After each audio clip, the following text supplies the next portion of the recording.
Chandrabhan Prajapati, lecturer mechanical engineering, government polytechnic Bargarh Chitrakoot, आप सभी का अपने यूट्यूब चैनल में वेलकम करता हूं।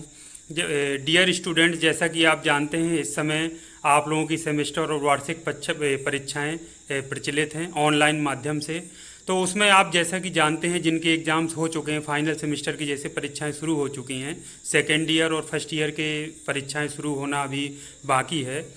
तो जो ज़्यादातर जो वार्निंग्स आ रही हैं, जो जैसा कि स्टूडेंट्स बता रहे हैं और जो अदर जो हमारा सोशल मीडिया है वहाँ से जो खबरें आ रही हैं, उसमें जो ज़्यादातर जो वार्निंग्स हैं, जो आर्टिफिशियल इंटेलिजेंस जो सॉफ्टवेयर का एक पार्ट है जिस पर आप परीक्षा दे रहे हैं, उसमें जो प्रमुख हैं वो है नो फ्रंट फेस फाउंड। एक तो चेहरा नहीं दिख पाया, ऐसी वार्निंग्स बहुत ज़्यादा आ रही हैं। दूसरी वार्निंग्स आ रही हैं नेविगेशन की।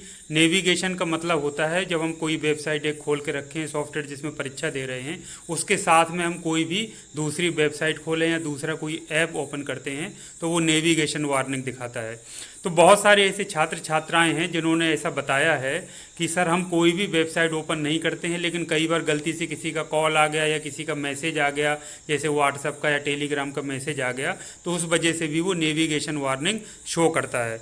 तो आज मैं आपको बताऊंगा कि नेविगेशन वार्निंग का बिल्कुल सिंपल सा, अगर मोबाइल में आप अपनी सेटिंग कर लेंगे तो नेविगेशन वार्निंग से भी आप बच जाएंगे, साथ साथ में आपका जो अनावश्यक डिस्टर्बेंस होता है परीक्षा देते समय तो वो भी आपका नहीं होगा। तो ये बहुत ही महत्वपूर्ण वीडियो हो, इसको आप आराम से ज़रूर देखिए और पूरा अच्छे से समझकर अपने मोबाइल में सेटिंग कर लीजिए, क्योंकि थोड़ी सी गलती की वजह से क्या फ़ायदा, आपका नाम उसमें नेविगेशन वार्निंग दिखाएगा और उसमें रिकॉर्ड हो जाएगा जिससे आपको प्रॉब्लम हो सकती है। इसके साथ साथ बीच में आपका डिस्टर्ब भी हो सकता है। तो इसको आइए हम सेटिंग को देख लेते हैं। तो जैसा कि मैंने आपसे बताया कि 3 वार्निंग प्रमुख इस समय आ रही हैं AI पर, सॉफ्टवेयर जो परीक्षा बच्चे दे रहे हैं। एक तो नो फ्रंट फेस फाउंड, यानी सामने का चेहरा नहीं दिखा, और someone else present in the room, यानी कमरे में छात्र के अतिरिक्त कोई और भी उपस्थित था, और तीसरा है नेविगेशन वार्निंग। तो इन दोनों के बारे में मैं अलग से बात करूंगा। आज मैं आपसे नेविगेशन वार्निंग से बचने के लिए या अन्य तरीके की जो आपको प्रॉब्लम्स हो सकती हैं, जो डिस्टर्बेंस हो सकता है, उससे बचने के लिए आप मोबाइल में कौन सी ऐसी सेटिंग कर लें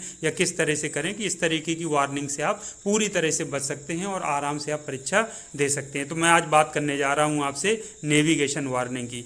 तो नेविगेशन वार्निंग से बचने के लिए आपको अपने मोबाइल में 3 तरह की सेटिंग करना है। एक तो कॉल फॉरवर्डिंग सेटिंग करना है, यानी अपने मोबाइल पे, आपके मोबाइल पे जो भी कॉल आएंगी वो आपके पास ना पहुंचकर जो नंबर आप दे देंगे उसके पास पहुंच जाएंगे उस दौरान परीक्षा की।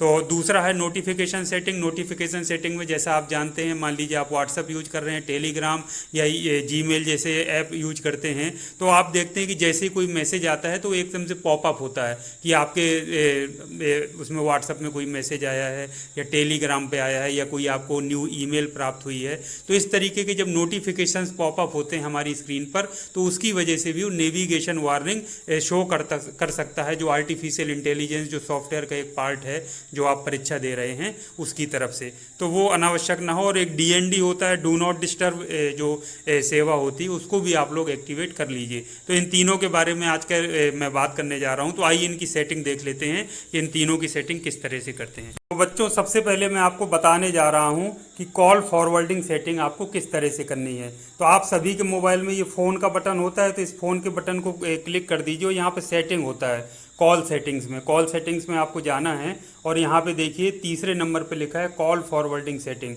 तो कॉल फॉरवर्डिंग सेटिंग में क्लिक कर दीजिए। तो कॉल फॉरवर्डिंग में आप, जैसे मेरे पास 2 सिम है, एक जियो 4G है और दूसरा एयरटेल है, तो आपके पास यदि एक है तो एक ही दिखाई देगा, मेरे पास 2 है तो 2 दिखाई दे रहे हैं, तो दोनों को आप फॉरवर्ड कर दी। तो जियो 4G पर जैसे मैंने यहाँ पर आप क्लिक करिए तो वॉइस और वीडियो आ रहा है, तो वॉइस पर गए तो यहाँ पर इस तरह से आपका फॉरवर्डिंग का ऑप्शन खुल जाएगा। तो ये आ गया, लिखा है always forward, when busy, when unanswered या व्हेन अनरीचेबल। तो आप जो ऑलवेज फॉरवर्ड पर आप सेटिंग कर दीजिए, क्योंकि जैसे ही आएगा तो आपका कॉल आपके मोबाइल से दूसरे के मोबाइल में फॉरवर्ड हो जाएगा। तो ऑलवेज फॉरवर्ड पर हम क्लिक कर रहे हैं। अभी देखिए ऑफ दिखा रहा है। अब ये कह रहा है कि इस पर नंबर बताइए जिस पर कि कॉल को आपको फॉरवर्ड करना है। तो जैसे मैं एक नंबर अपना दूसरा दे देता हूँ, जैसे ये मैंने नंबर दे दिया। आप जो भी नंबर देना चाहते हैं, मान लीजिए आप जब परीक्षा दे रहे हैं तो आपके मोबाइल पर जब किसी का कॉल करेगा कोई, तो वो आप घर वालों का किसी का नंबर दे दीजिए, या कोई आपका फ्रेंड हो, रिलेटिव हो, जो कि उस समय परीक्षा ना दे रहा हो, यदि आपका फ्रेंड है, कोई रिलेटिव है, तो उनके पास जब कॉल जाएगा आपके मोबाइल से फॉरवर्ड होकर, तो वो बता देंगे कि स्टूडेंट अभी एग्ज़ाम दे रहा है। जैसे ही उसके एग्ज़ाम ख़त्म हो जाएंगे तो आपसे बात कर लेगा। तो कोई भी नंबर आप वैसे ही डाल दीजिए तो वो आपका हो जाएगा, या कोई नंबर जो आपको बंद पड़ा हो, जो आप बात नहीं किसी से करना चाहते हैं, तो वो भी आप कर सकते हैं। तो ये आप करके टर्न ऑन कर दीजिए। तो देखिए टर्न ऑन हो रहा है। तो ये ऑलवेज फॉरवर्ड, अब मेरी सिम वन पे जैसे कोई भी कॉल करेगा तो वो आप मेरी किस में चली जाएंगी, ये वाला जो नंबर मैंने एंटर किया है दूसरा, इस पर मेरी सारी कॉल्स फॉरवर्ड हो जाएंगी। तो जैसे कभी आपको अब जब एग्ज़ाम हो जाए तो आपको हटाना है इसको, तो यहाँ पे फिर जाइए, तो ये अपडेट का है, दूसरा नंबर आप अपडेट कर दिया टर्न ऑफ, तो इसको टर्न ऑफ कर दीजिए। तो इससे क्या होगा, वो हट जाएगा, तो और आपके पहले की तरह कॉल आपकी आने लगेंगी आपके मोबाइल में। तो ये कॉल फॉरवर्डिंग सेटिंग है, इसी तरह का आप कर लीजिए इसमें दूसरी वाली सिम के लिए भी, और कोई भी नंबर आप इसमें एंटर कर दीजिए। तो ये कॉल फॉरवर्डिंग सेटिंग हो गई। दूसरी सेटिंग हमने बात किया है जो आपसे, वो है आपका नोटिफिकेशंस की। तो यहाँ नीचे जाएंगे तो देखिए ये लिखा हुआ है नोटिफिकेशंस एंड कंट्रोल सेंटर। तो सभी मोबाइल्स में, चाहे आपका किसी कंपनी का हो, नोटिफिकेशंस एंड कंट्रोल सेंटर के नाम पे या सिर्फ नोटिफिकेशंस के नाम पर इसमें ज़रूर होगा। तो इस पर आप क्लिक कर दीजिए। ये क्लिक करने के बाद ऐप नोटिफिकेशंस देखिए लिखा है, तो इस पर क्लिक कर दिया। तो इस तरह से, तो देखिए जो जो आपके जो ऐप दिख रहे हैं, सारे ऐप्स दिख रहे हैं, इसके सामने ये देखिए इस तरह के बटन दिख रहे हैं। तो यदि इनेबल होगा तो ब्लू कलर से दिखेगा, यदि आप उसको डिसेबल कर देंगे तो ये लाइट ब्लू हो जाएगा। जैसे डाउनलोड्स में देखिए एक्टिव है, मतलब इनेबल है। अगर मैं इस बटन को ऑफ कर दूंगा तो ये डाउनलोड, जब भी डाउनलोड्स का मतलब है जैसे ही कोई मोबाइल में कोई चीज़ डाउनलोड होती है तो वो हमें मैसेज दिखता है कि ये आपकी फ़ाइल डाउनलोड हो गई है। अब मैंने इसको ऑफ कर दिया, डिसेबल कर दिया, तो अब कोई डाउनलोड होगा तो मुझे मैसेज नहीं आएगा। तो सारे आरोग्य सेतु का ये मैंने डिसेबल कर दिया, एक्रोबैट का ये मैंने कर दिया, एडोब स्कैन का ये कर दिया। तो सारे ये देखिए पहले से डिसेबल हैं, इनका कोई मैसेज किसी भी तरह का अपडेट का या कोई भी नहीं आएगा। लेंस का ये सब मैंने कर दिए, ये देखिए डिसेबल कर दिए। अब इस तरह का कोई भी मैसेज, या मेरे पास देखिए व्हाट्सअप, टेलीग्राम सभी का डिसेबल है, देखिए सारे मैंने डिसेबल कर दिए। अब मेरे पास कोई भी मैसेज किसी भी तरह का नहीं आएगा।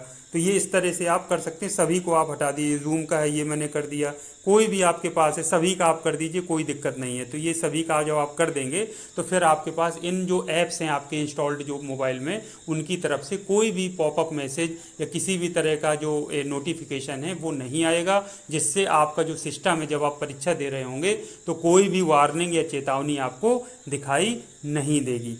अब ये हमने कर लिया। अब तीसरी हम बात कर देते हैं डीएनडी की। वो भी अगर आप एक्टिवेट कर लेंगे तो कोई अगर कमी रह गई होगी, कहीं से कोई दिक्कत होगी, तो वो आपको डिस्टरबेंस नहीं होगा। तो इसके लिए आप नीचे इस तरह से स्क्रीन को करेंगे तो ये पूरे सारा इस तरह से मोबाइल में आपके दिखाई देता है। तो इसमें देखिए कहीं डीएनडी दिख रहा है, इसमें डीएनडी नहीं है, तो इसको यहाँ पर आप स्लाइड करिए। तो यहाँ पर देखिए डीएनडी, मेरे में जैसे डीएनडी लगा था ये मैंने हटा दिया। अब डीएनडी में आप एक्टिवेट करना है इनेबल, तो इस तरह से कर दिया। अब देखिए मैसेज लगा स्विच टू डीएनडी, यानी अब आपके सारे अगर कॉल्स गलती से आ भी जाती हैं या नोटिफिकेशंस आप नहीं कर पाते हैं तो वो आपको साइलेंस्ड कर देगा, यानी बिल्कुल साइलेंस रहेगा, कोई आपको आवाज़ सुनाई नहीं देगी। तो डीएनडी को मैं हटा देता हूँ। जब आप चाहें हटा दीजिए, जब ज़रूरत नहीं है नॉर्मल मोड में आ गया, जब करना है तो डीएनडी कर लीजिए। तो इस तरह से आपने देखा कि ये 3 तरीके की सेटिंग कर कर आप नेविगेशन जो वार्निंग या चेतावनी आपको मिल रही है नेविगेशन के रूप में, 3 नेविगेशन, 2 नेविगेशन, 5 नेविगेशन, वो अनावश्यक रूप से स्टूडेंट के जो वो लॉग होता है उस पर काउंट होती हैं। तो वो आपके लिए कोई समस्या दिक्कत ना बने अनावश्यक रूप से। तो ये सेटिंग सारी आपको आनी चाहिए। इसके अलावा अगर नहीं भी ज़रूरत है तो भी हमको ये सारी सेटिंग्स पता होनी चाहिए अपने मोबाइल के बारे में। तो इनकी ज़रूर आप प्रैक्टिस कर लीजिए, इनके बारे में आप अच्छे से जान लीजिए, ताकि आगे के लिए आपको कोई भी परीक्षा में किसी तरह की कोई समस्या ना हो। तो आपको वीडियो मेरा कैसा लगा कमेंट्स करके मुझे ज़रूर बताइएगा। आज के लिए इतना काफ़ी है। Thank you very much. परीक्षा हेतु आप सभी को शुभकामनाएं मेरी तरफ से, और सभी को ऑल द बेस्ट। तो आज का वीडियो यहीं समाप्त करता हूं। Thank you very much. आपका दिन शुभ हो।